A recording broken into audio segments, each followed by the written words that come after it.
Assalamualaikum warahmatullahi wabarakatuh. Pemirsa Bangosari TV, kembali lagi dengan saya Mila Hajirotima di Kabar Bangosari. Assalamualaikum warahmatullahi wabarakatuh. Shalom, Om Swastiastu, Namo Buddhaya, salam kebajikan. Pertama-tama kami ucapkan terima kasih kepada seluruh teman-teman media, teman-teman wartawan telah memberikan informasi kepada seluruh saudara-saudara kita yang bergerak di sektor pertanian, sehingga memberikan laporan langsung kepada kami setiap kejadian-kejadian yang menyimpang di lapangan. Alhamdulillah telah membuahkan hasil. Sebagai kontrol sosial, kami ucapkan terima kasih kepada teman-teman media. Sesuai arahan Bapak Presiden, sejak beliau dilantik sampai sekarang, kami diperintahkan untuk mencapai, merebut swasembada dalam waktu yang sesingkat-singkatnya, secepat-cepatnya, paling lambat 4 tahun. Dalam mencapai swasembada, tentu banyak program-program yang kita jalankan atau pencegahan-pencegahan, termasuk korupsi di lingkungan Kementerian Pertanian. Juga mafia kalau ada yang bermain-main di sektor pertanian.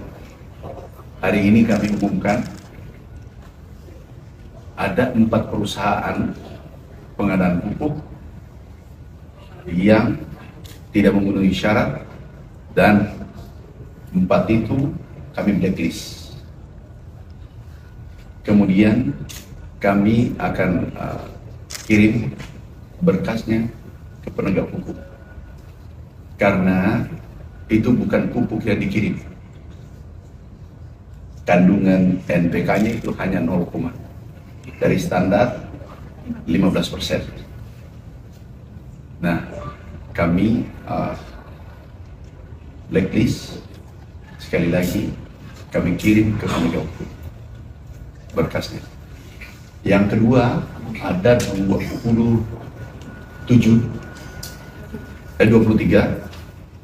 perusahaan yang tidak sesuai standar, kurang dari spek yang ditentukan oleh Kementerian Pertanian. Itu juga kami akan proses di Irjen. Kalau memang terbukti bersalah, juga kami kirim ke penegak hukum. Potensi kerugian yang akan ditimbulkan kurang lebih 300 miliar. 300, kalau tidak salah 316 miliar. Nah, kami akan Irjen nanti kami minta memanggil semua perusahaan-perusahaan yang bersangkutan. Kemudian ini dampak besar yang ditimbulkan adalah kalau pupuknya palsu atau tidak sesuai standar, itu merugikan petani.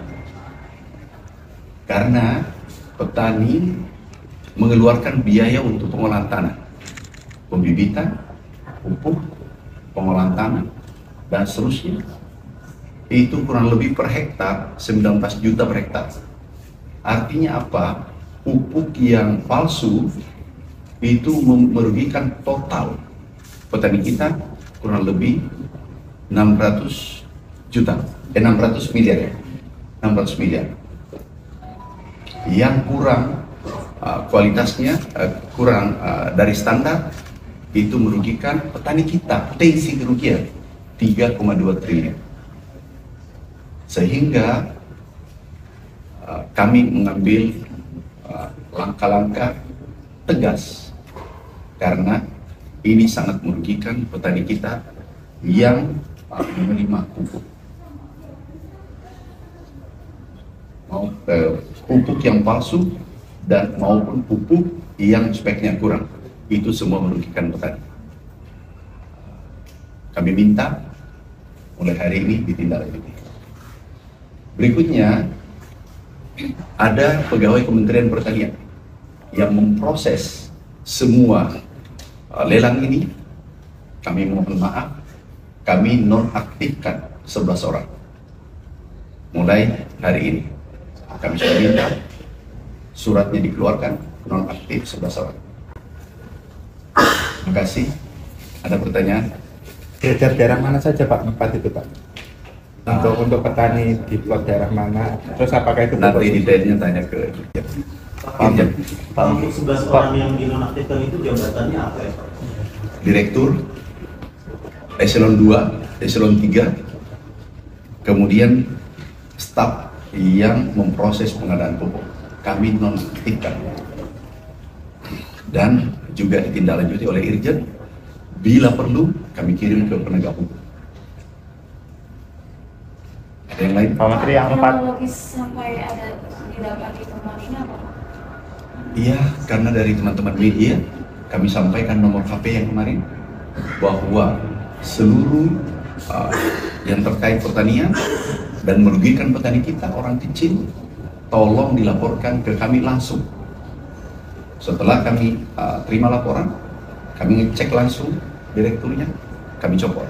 Sudah kami copot, kemudian kami cek lagi barang yang masuk, sampelnya sudah benar, kemudian sampel yang kita cek ke lab awalnya benar, semua benar, tetapi ternyata yang dikirim ke petani itu yang tidak sesuai spek, bahkan ada yang palsu, bukan pupuk. 4 perusahaan, dan ini yang 4 perusahaan kami pastikan, kami proses, kirim ke penegak hukum. Laporannya masuk per kapan Pak? Mungkin 1 bulan, 2 bulan yang lalu berproses. Sampai akhirnya ketahuan yang dikirim ke petani ini palsu ini seperti apa Pak?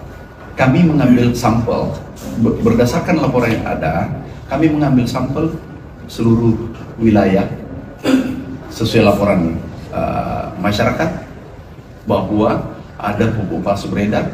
Kami langsung cek, kirim ke lab IPB, lab tanah, BSIP. Kita cek, kita harus hati-hati, jangan sampai memfitnah orang. 3 laboratorium yang kami gunakan semua mengatakan bahwa 4 perusahaan itu pupuk palsu, kemudian selebihnya kurang dari spek. Pak Menteri yang Perusahaan itu 4? swasta berarti Pak? Swasta. Pak, ada indikasi pengambilan keuntungan nggak Pak dari 11 orang yang dinonaktifkan itu?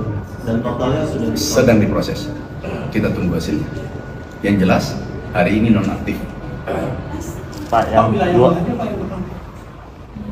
20 kan tadi ada 4, yang 23 perusahaan apakah Speknya kurang, bisa bentuk penalti, pengembalian, dan masih ada uang yang belum dibayar, itu kami stop sementara. itu perusahaan pupuk juga Pak? Perusahaan pupuk. Tapi yang 4 sudah pasti blacklist dan dikirim ke penegak hukum. Itu sudah pasti. Kalau yang speknya kurang, Irjen tidak lanjuti seperti apa nanti hasilnya. Pak, yang 4 perusahaan itu jenis pupuk apa Pak? NPK. Untuk petani yang terdampak itu apa?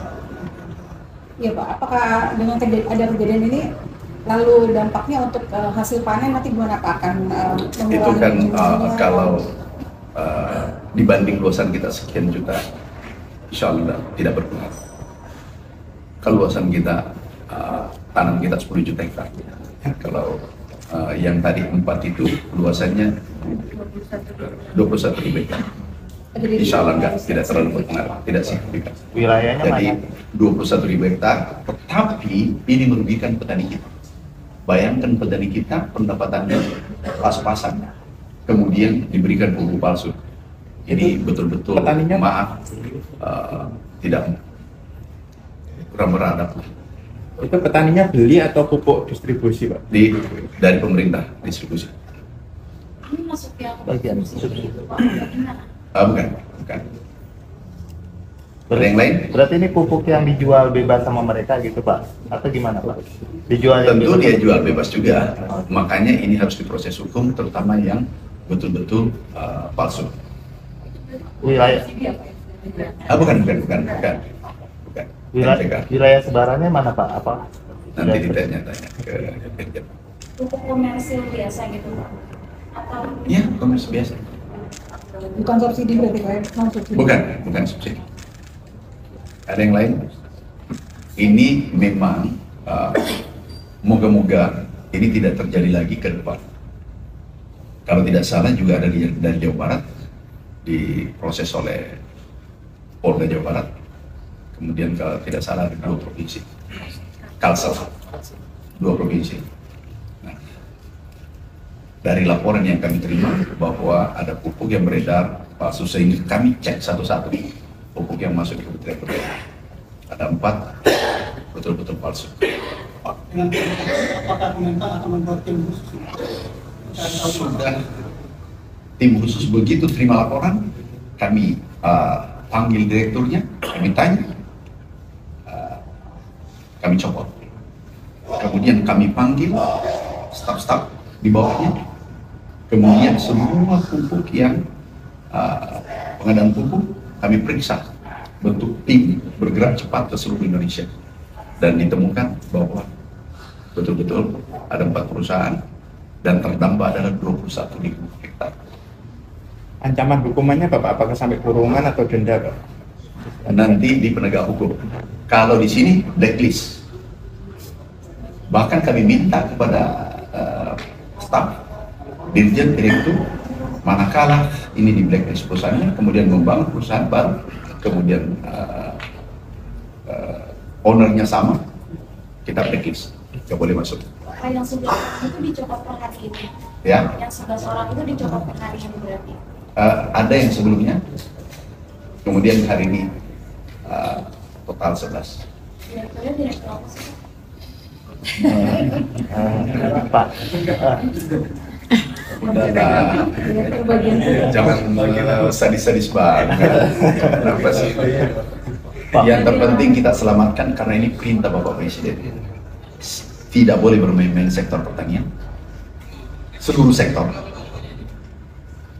berantas korupsi, kolusi, nepotisme di kementerian masing-masing. Perintah itu kami jalankan. Pak, kalau tadi pupuk itu komersial, berarti kan mereka kesini bukan ikut lelang Pak, berarti cuma hanya mendaftar bahwa mereka ingin menjual pupuk secara komersial dengan standar ini gitu. Ini kan ini bantuan pemerintah, tetapi kita kenapa diproses? Karena pasti bukan di Kementerian Pertanian saja ikut, benar nggak? Provinsi bisa, kabupaten bisa, jual bebas bisa. Ini harus dihentikan. Kenapa? Ini berdampak besar pada sektor pertanian. Kalaupun sekarang dampaknya 21.000 hektar untuk produksi nasional, insya Allah tidak berpengaruh. Tetapi saudara-saudara kita bisa bayangkan 21.000 hektar. Kalau 0,3 berarti 60.000 petani kita yang kena. Bisa bayangkan nggak? Kami ini dari desa, kami ini petani di desa, kami tahu bagaimana perasaan saudara-saudara kita yang mendapatkan pupuk palsu. beredar sejak tahun berapa Pak? Apakah sudah 10 tahun atau baru? Akan saya baru menjabat, baru 1 bulan lebih. Pak, sebenarnya pengecekan QC-nya itu gimana Pak? Apakah harusnya dari waktu ke waktu diambil sampel per 6 bulan, per 1 tahun, sehingga tahu apa yang adalah sesuai spek dan sebagainya? Sering dilakukan, tetapi sekarang memang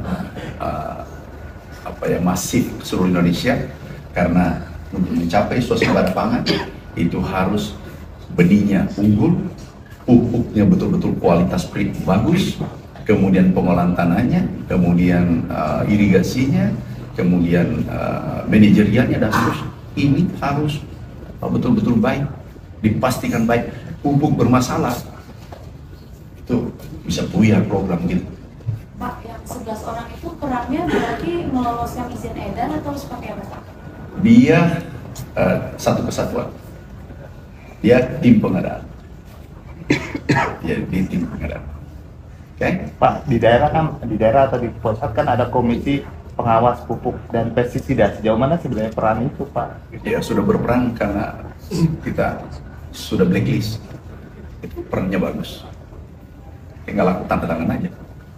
Demikianlah kabar Bangun sore kali ini. Kita akan kembali di kabar Bangun sore berikutnya. Saya Mila Hajar Hotimah beserta seluruh kru kerabat kerja yang bertugas undur pamit. Billahi taufiq wal hidayah. Wassalamualaikum warahmatullahi wabarakatuh.